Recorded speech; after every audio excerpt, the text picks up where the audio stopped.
نظر حق د طالبان حدیث ته قرآن هم مني حدیث هم مني علم هم مني او یوه خبر دا د روح الماني خبره ډېره اوږده کړې طالبانو غومرې زه دا څنګه طالبانو تاثیر کوي دا چې کله یو شی مستحسن وبلي ښه درته ښکاري چې له سترګو نه داسې زهري مواد وځي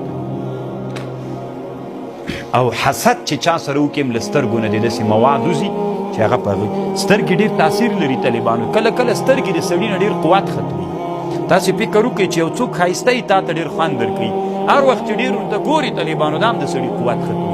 ځکه ته داسې ورته ګورې هغه ته که نه چې دا سترګې پېښوي نو سترګې چې پېښوي د سترګو په واسطه باندې دي تا په بدن کې یو څه انرژي د هغې په واسطه باندې تا نه ځي د هم طالبانو د سړي دي د چا علت ګرځي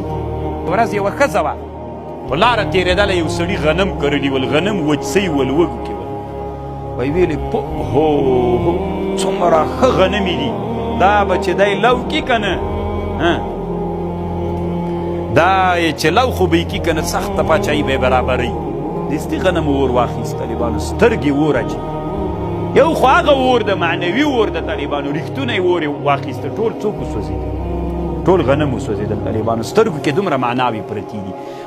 طالبانو د همدغې ښځې چې دا اور یې ور اچولې وي د دې ښځې لور وله دا څه مریضه سوې وه بله ښځې پوښتنې ته راغلې وه چې پوښتنې ته یې راغلې وه وي چې بېرته لاړله وی ویلې د لورګانو ته یې ویلې چې څومره تک سپین مخ یو لکه د هګۍ پوستکی داسې خوند یې کوم